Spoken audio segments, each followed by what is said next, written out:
Good morning, everyone.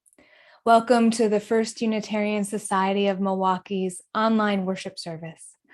I'm Reverend Jennifer Nordstrom, and I'm honored to serve First Church as their senior minister.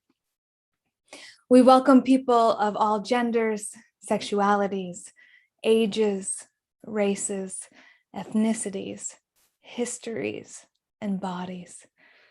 We welcome your mind, your heart, and your spirit. We welcome all you're bringing with you today and all your heart longs to set down. We'd like to pay a special welcome to guests who are joining us today. If you're visiting us for the first time or joining us from afar, why don't you say hello in the chat right now and tell us where you're joining us from? I welcome everyone in to our worship service by inviting you all to repeat our First Church mission after me. We gather to nurture the spirit, engage the mind, and inspire action. Our opening words this morning are the poem, The Shopper, by Naomi Shihab Nye. I visit the grocery store like the Indian woman in Peru attends the cathedral, saying a few words over and over. Butter, bread, apples. Butter, bread, apples. I nod to the grandmothers muttering among roots. Their carts tell stories. They eat little. They live alone. Last week, 2 women compared their cancers matter-of-factly as I compare soups. How do you reach that point of acceptance? Life and death shoved in the same basket, and you with a calm face waiting at the checkout stand. We must bless ourselves with peaches. Pray to the eggplant silent among her sisters that the seeds will not be bitter on the tongue. We must confess our fears to the flesh of tomato. We too go forward, only halfway ripened, dreaming of deeper red. Let's go now to our beloved sanctuary to light the chalice, the symbol of Unitarian Universalism.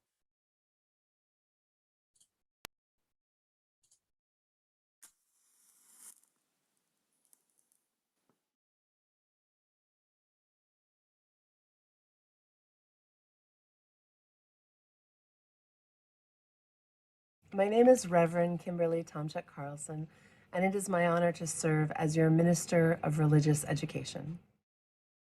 The story I have for you today is called Love, and it's by Matt de la Pena.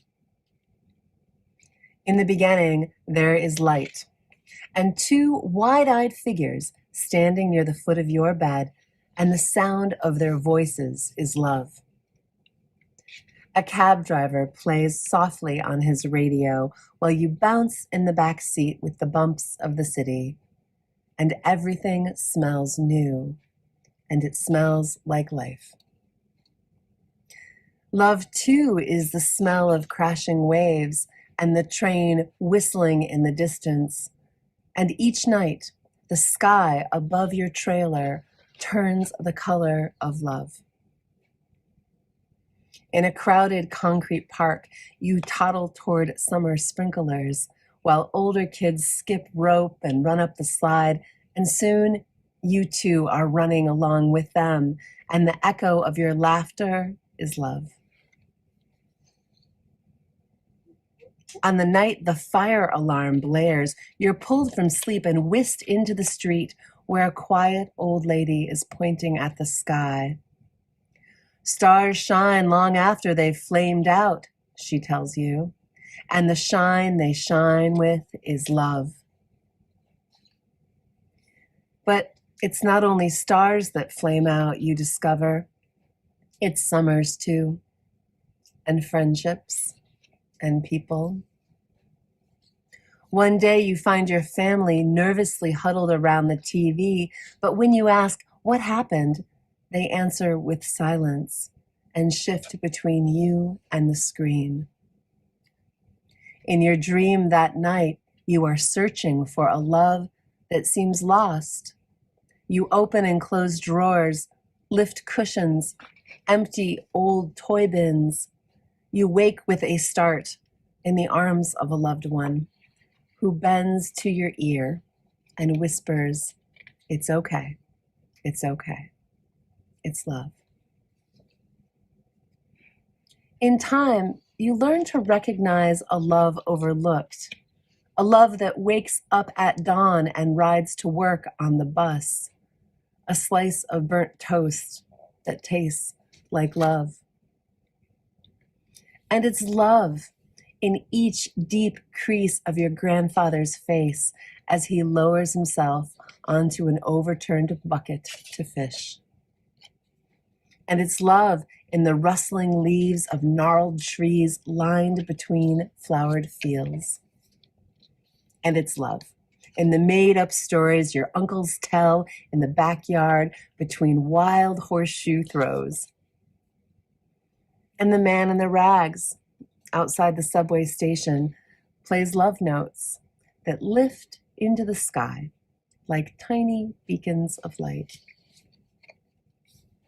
And the face, staring back at you in the bathroom mirror. This, too, is love.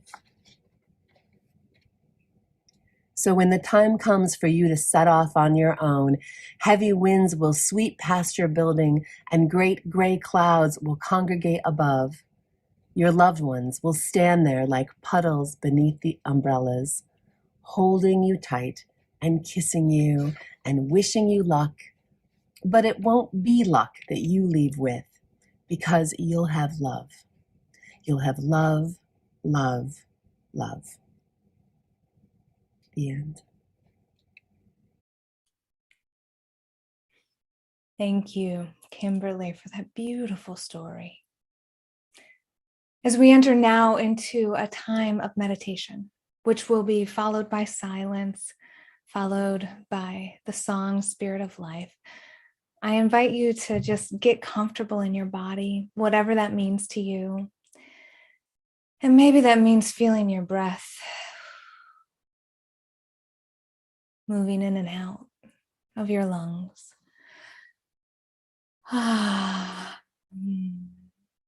Maybe it means feeling your sit bones pressing into the seat beneath you, grounding you, stability. Maybe it means feeling the very top of your head, your crown, connecting you up to all that is. Whatever it means, do it now. Get comfortable.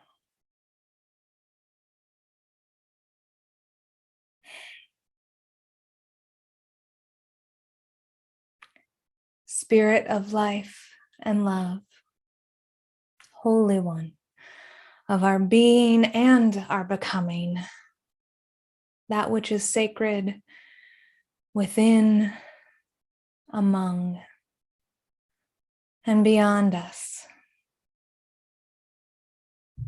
Come, be with us in holy liminality, in the quiet, in between space of waiting rooms, hospice beds, empty mailboxes.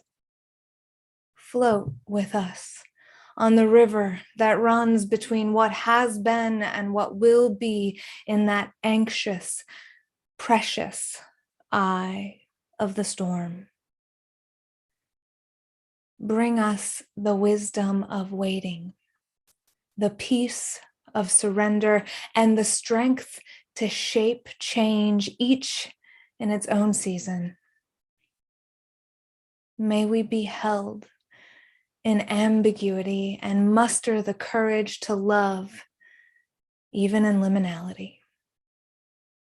May it be so, and amen.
Hello, my name is Paul Kozadowski, and I'm honored to be your worship associate today. In this time of hardship, I'd like to tell you about 3 events in my life that have taught me about ambiguity and loss. My maternal grandfather died in April 1989. George Koch was a remarkable, gentle man. He never graduated high school, but he eventually became the plant manager of one of the largest steel foundries in the state. After a good life, he died a good death. Our family gathered at his modest lower flat and attended him and each other as he declined from ALS. I got to sit with him privately and tell him all that he had meant to me. The mourning was tempered with pride and gratefulness. I had been part of his wonderful and full life. Not all losses are surrounded with that blend of sorrow and grace. When my youngest sister died of cancer a few years ago, we were enmeshed in a cycle of bad feeling that was never resolved before she passed. Our failure to connect still haunts me. Right now, I'm experiencing a different kind of loss. My sister Anne, who was born with Down syndrome, has been afflicted with Alzheimer's dementia for 3 years now. I've been her primary live-in caretaker since March, and over the last 6 months, I've been witness to her decline and struggled with the challenge of finding some of the joy and connection we shared before the disease. This means indulging in Anne's go-to pleasures, playing a game of bingo or an old Wheel of Fortune computer game, sharing a treat of chocolate ice cream. It also means accepting Anne's frequent descents into mysterious and often debilitating sadness, or her erratic, obsessive-compulsive behaviors. They often thwart my attempts to relive some shared joys. A trip to the zoo or a walk on the lake shore becomes all about tying and retying shoelaces. After any challenge or loss, the question that often lingers is, did I do enough? Closure is hard. When these events linger, they linger with an ambiguous feeling of what if? Did I spend enough time with my grandfather or try hard enough to repair the relationship with my sister before she died of cancer? My time with Anne, now that it's coming to a close, has indeed triggered a sometimes painful self-examination. Did I muster enough patience and energy to help ease the hardship of her decline? Can I forgive myself for the moments of exasperation and lost temper? I embrace the possibility of helping her through these challenging 6 months, but did I do everything possible? I expect those questions will linger as well. When they do, I hope I can answer with a kind of radical acceptance of her disease-driven behaviors or the challenges of caretaking and of my ability or failures to respond with patience and kindness. Appropriately, Anne herself helps me get through these ambiguous feelings, drawing on some uncanny mental telepathy or perhaps supernatural grace. The day before she will move into her new group home, she gets up unsteadily from her chair and says she needs to tell me something. She walks over to me, hugs me, and says, "You're the best brother I ever had." It's something of a mantra with her. She's said it many times before. At this moment, however, it touches my heart in a way that I couldn't anticipate. It cuts through the doubts and pains, those feelings that linger after any challenging crisis, and reminds me that for all of the ambiguity and questioning and pain, I was able to help Anne get through another day.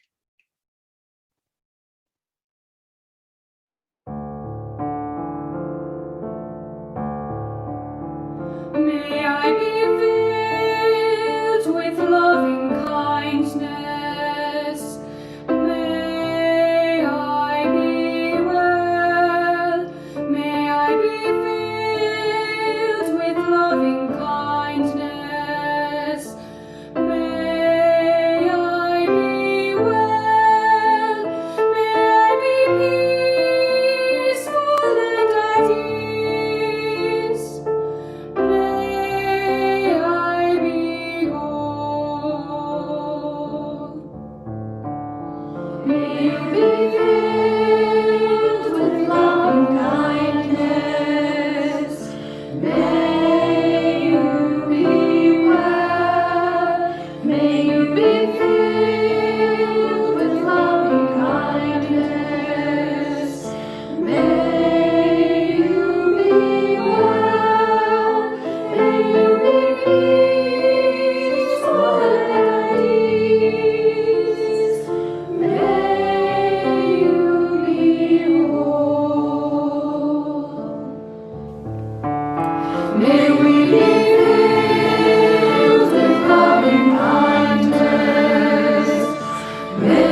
Thank you for that beautiful piece of music from our multi-generational choir. Oh, it's great to see you all.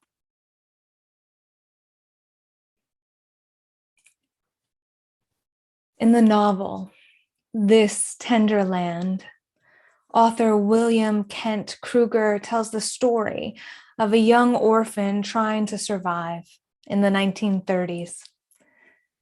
After their father is killed, the protagonist of the story, Odie O'Banion, and his older brother Albert were sent to the Lincoln Indian boarding school for Native American children.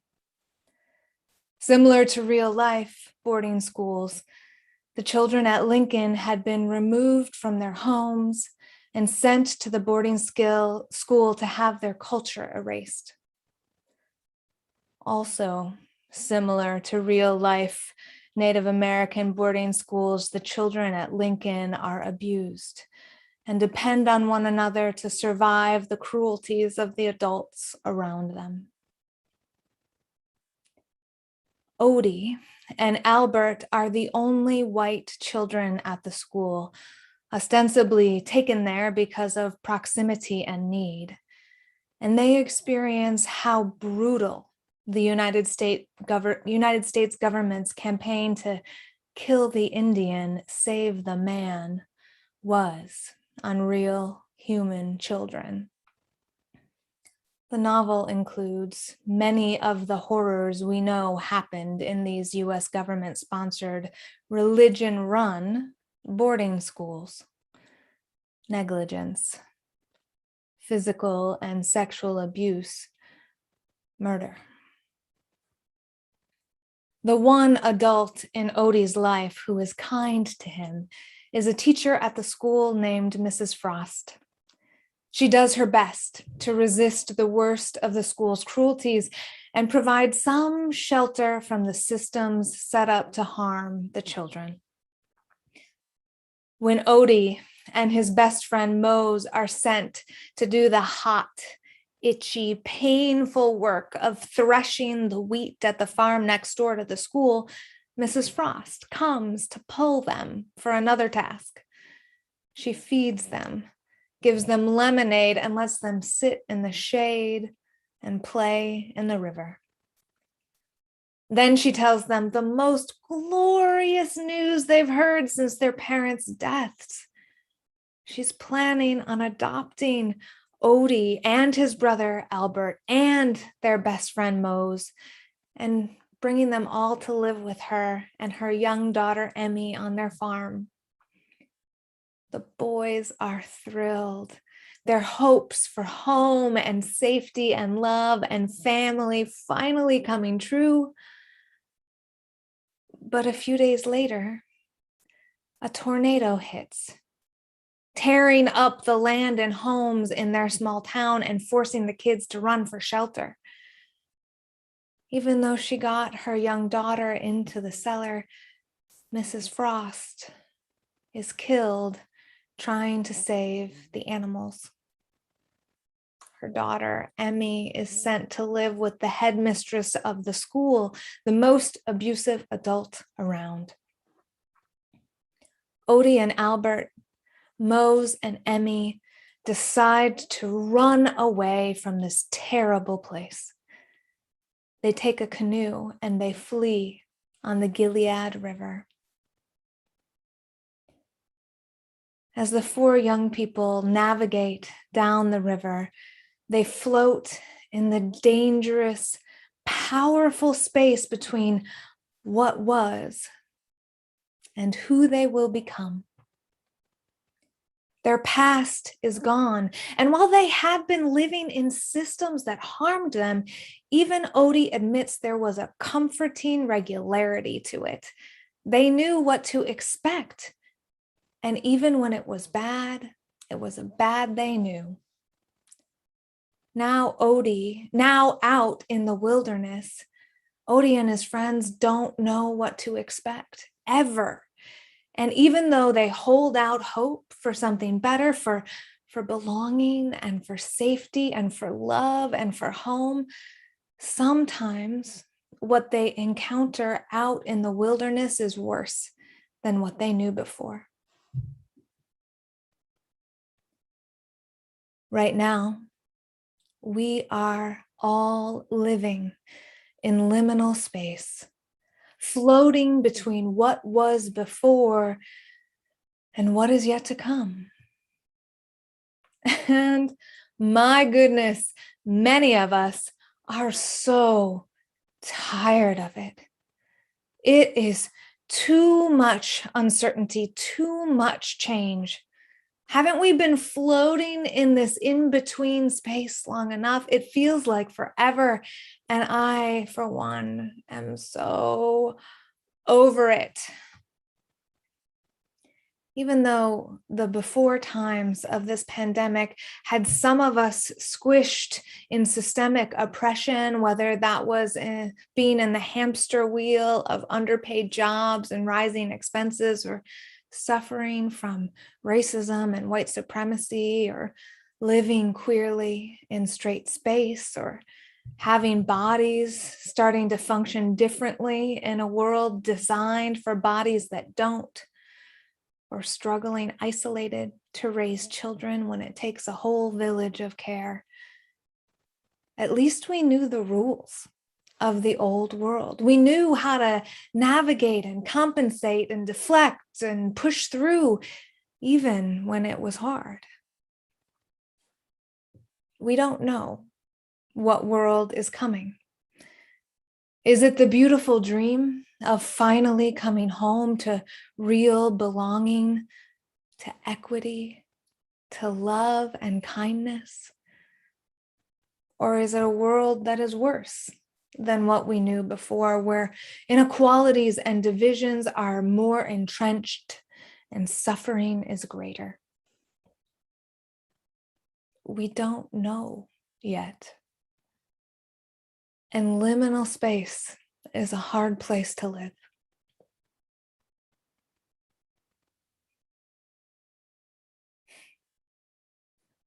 When Odie and his makeshift family run from the boarding school in the middle of the night with the authorities at their heels, he takes a dangerous risk to pause their flight and go get a can of red paint from the school shed.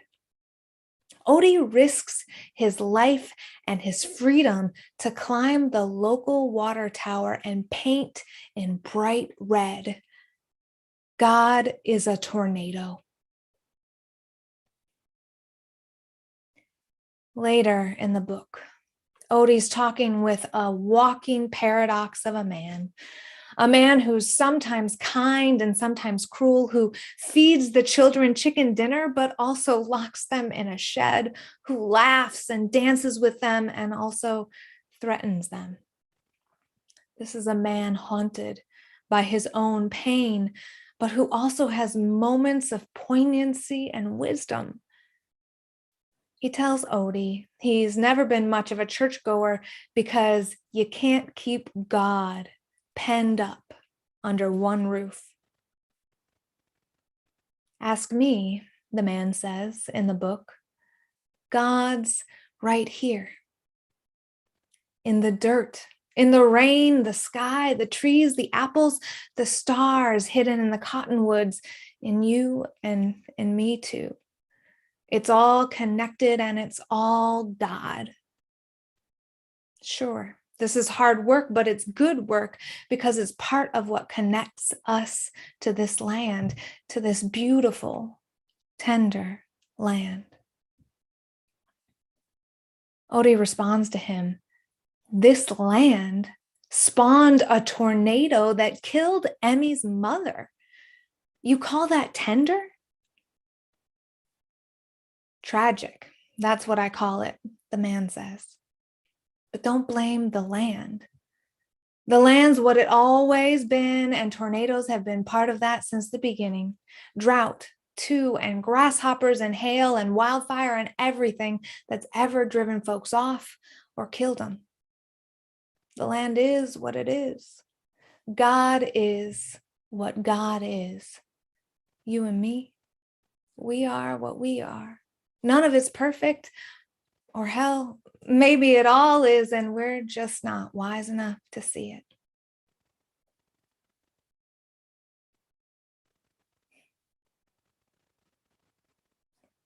Carl Jung called paradox one of our most valuable spiritual possessions. He said, only paradox comes anywhere near to comprehending the fullness of life. In paradox, we can see the fullness of life, the truth that embracing possibility means opening ourselves not just to our dreams, but also to grave danger and terrible loss. Change can be both good and truly awful. But this is not just the truth of change, it is the truth of life. For every moment that we live, we change. Every interaction we have, we change. Every breath we take, we change.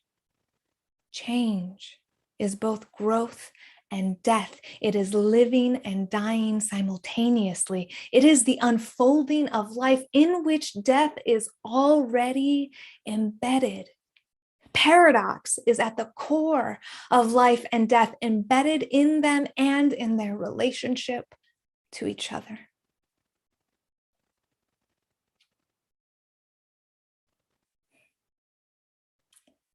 In the 1993 novel, Parable of the Sower, author Octavia Butler asserts that God is change.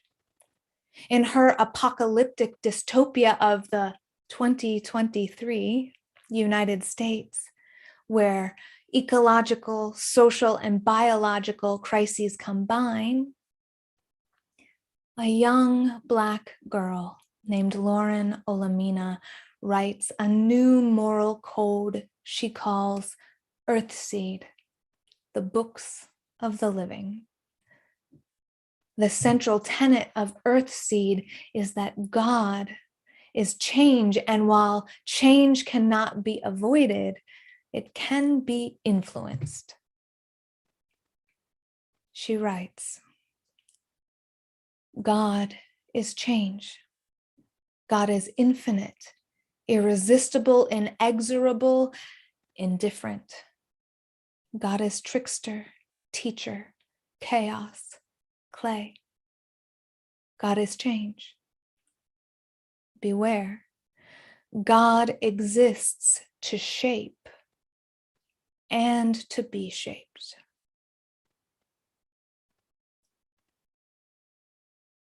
By partnering with change, by partnering with God, Butler says through her character, Lauren, victims of God can become shapers of God. Those who have been harmed by the paradox can influence the paradox. Lauren's theology doesn't wave a magical wand and make it all better or take the pain away, but rather points to where our power lies in it and calls on us to use it.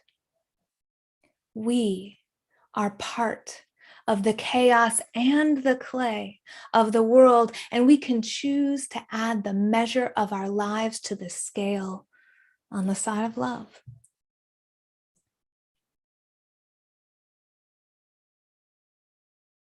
A dear friend of mine recently shared the story of one of her college students who told her last year that she has a degenerative disease and probably only has a few more years to live. Last month, my friend got an email from her student saying that she had had a crisis when she realized her former dream of joining the diplomatic corps would take too long to complete, given her declining health. She wrote to my friend that she was so moved by the readings they did in class about the role of community health workers that she had decided to go into an accelerated nursing program so she can spend the rest of the life she has helping others.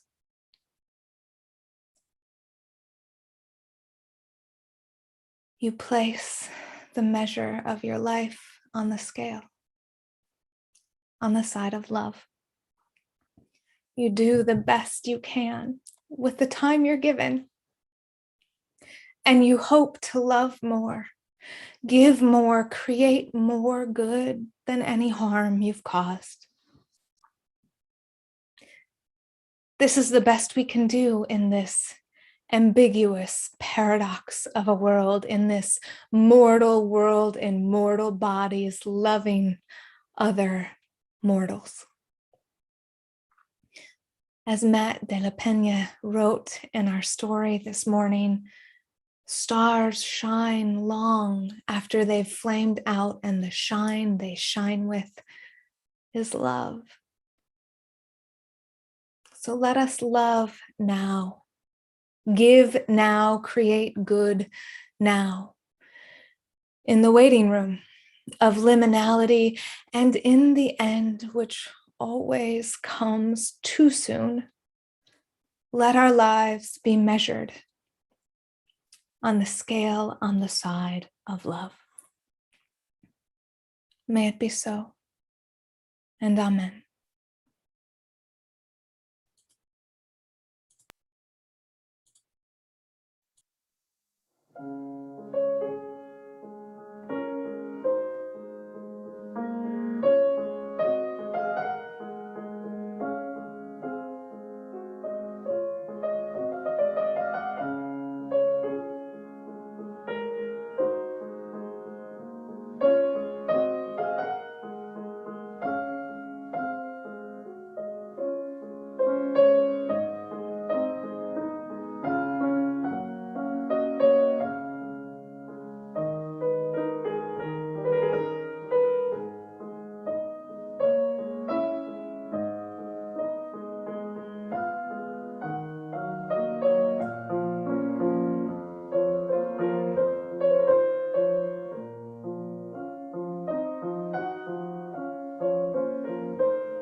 Thank you, Teresa.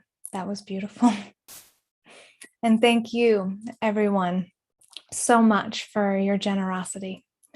Pledges are at the core of our congregation's spiritual practice of generosity. And we're also grateful for additional gifts to support our ministry. And we thank the folks out there who are appreciating this online ministry and are supporting it by either texting 73256 with the message "Give to you," or who are giving on our website, bit.ly/give Roman numeral 2 UU. Your gifts help us continue to provide this ministry. We also share the plate with an organization each month.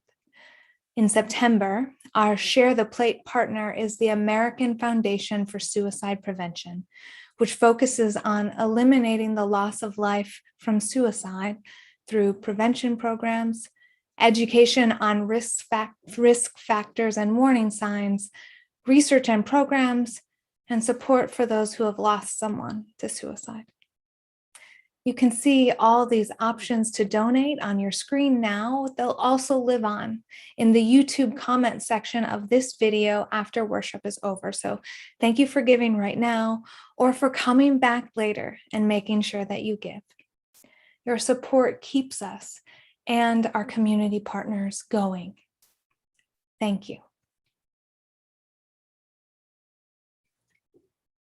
Our closing words this morning are the poem "Yes" by William Stafford. It could happen anytime. Tornado, earthquake, Armageddon. It could happen. Or sunshine, love, salvation. It could, you know. That's why we wake and look out, no guarantees in this life, but some bonuses, like morning, like right now, like noon, like evening. Enjoy your bonuses, dear First Church. I love you, and I'll see you soon. Blessed be, and amen.